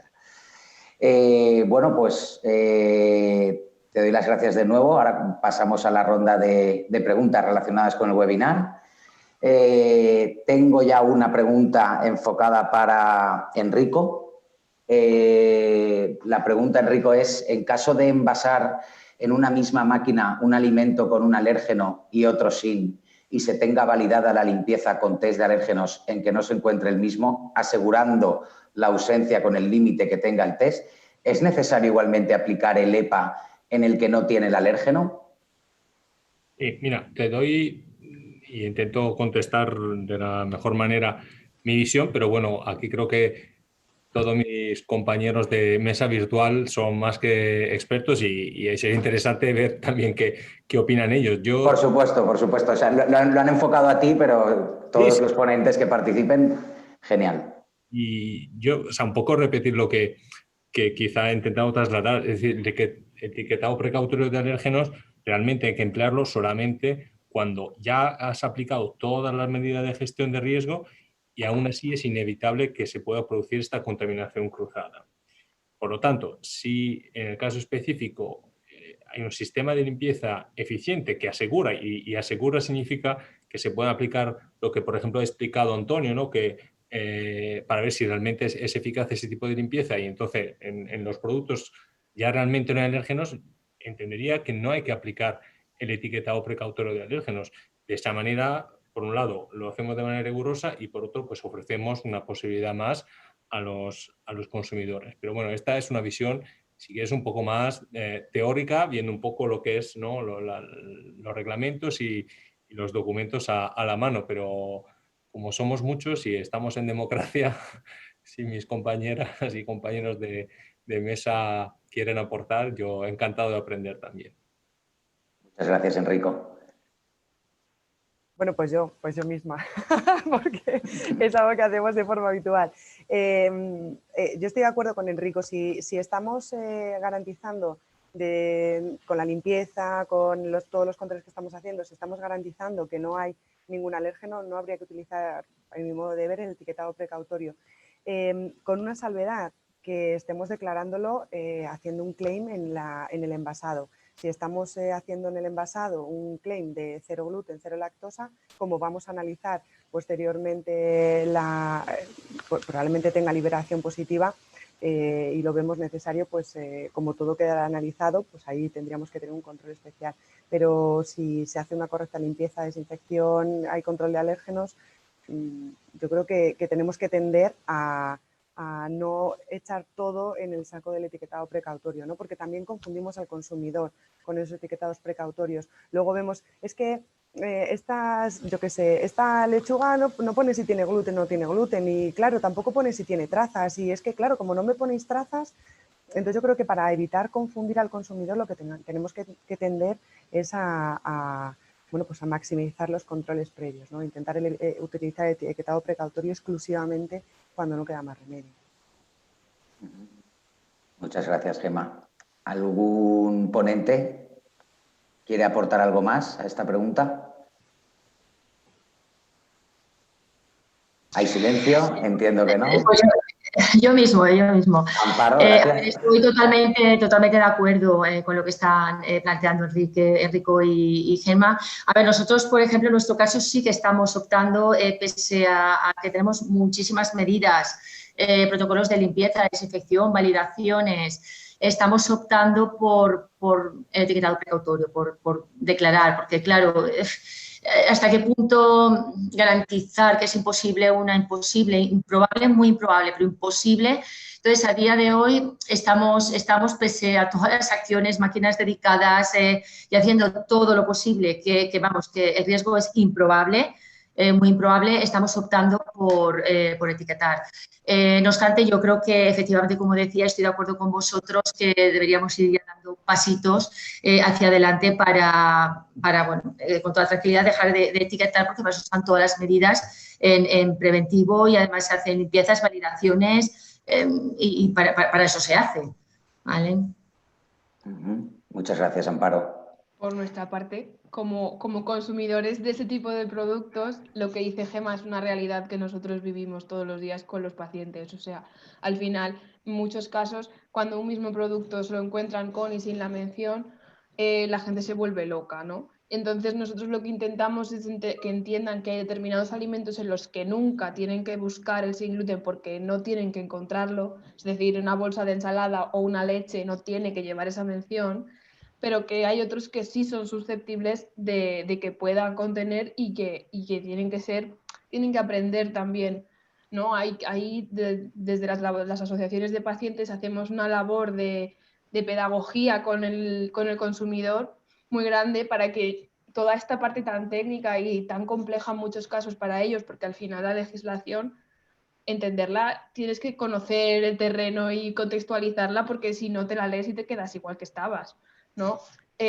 Bueno, pues es complicado. Por eso este tipo de foros en los que escuchas los distintos puntos de vista son muy interesantes, porque ves cómo todo el mundo pues expone, ¿no?, sus miedos también, y al mismo tiempo pues cuando las cosas se están haciendo de una forma, ¿por qué?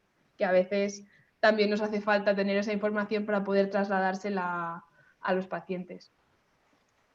Genial, muchas gracias, María.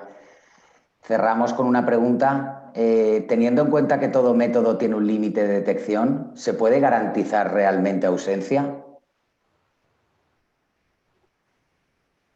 Esta es una pregunta abierta.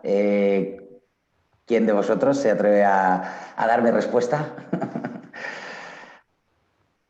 A ver, yo voy a intentar, desde el punto de vista analítico, nunca podemos decir que hay ausencia de algo. O sea, siempre tiene que ser por no lo detectado por encima de este límite de detección o de cuantificación. Pero, o sea, estar al 100% seguros de la ausencia, desde el punto de vista analítico, es muy difícil.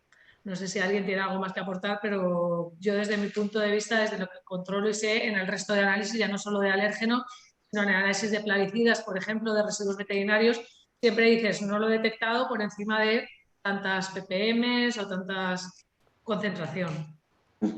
Yo para aportar casi nada, en realidad, con un statement muy general, o sea, quiero decir, lo de riesgo cero en seguridad alimentaria no es ese el enfoque, no podemos pensar de esta manera. Lo que tenemos que pensar es la evaluación de riesgo y luego la gestión. Y hay métodos, por ejemplo, se había mencionado en una charla anterior lo de Vital, que justamente es un método que se ha desarrollado para la gestión de los alérgenos, que es un método que, por ejemplo, garantiza, entre comillas, creo un 98% de éxito.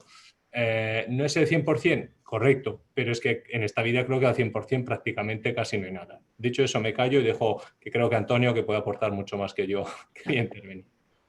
No, justo iba en la misma línea, Enrico. Al final lo que tenemos que aplicar la mejor técnica disponible en cada momento y para cada alérgeno, y podemos asegurar que no existe por debajo de ese límite de detección. Evidentemente, asegurar que no existe o que el riesgo cero pues es imposible.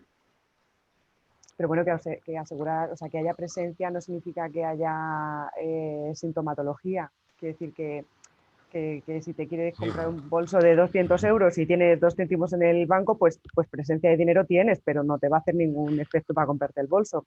Entonces, claro, tenemos que también tener en cuenta cómo afecta o a partir de qué dato, bueno, pues sí que puede haber una consecuencia, ¿no? Y yo creo que además la tendencia es que cada vez tengamos mejores métodos analíticos donde los límites cada vez sean inferiores. Entonces, bueno, pues si la tendencia es esa y a partir de cierto valor, de cierto dato, ya se puede garantizar que no va a haber una reacción adversa, bueno, pues es verdad que igual que el riesgo cero no existe, pues el límite cero no existe de momento. Ya, bueno, pues ya está la Cecilia en ello, pero de momento no podemos decir que no, y eso no implica tampoco que vaya a haber ningún efecto nocivo. Genial. Voy a hacer una última pregunta. En la limpieza, ¿puede ser de ayuda un pase con detergente ácido después del alcalino clorado, sobre todo en caso de que exista algún depósito de la llamada piedra de leche? Esta creo que va un poco más enfocada a mi compañero Antonio.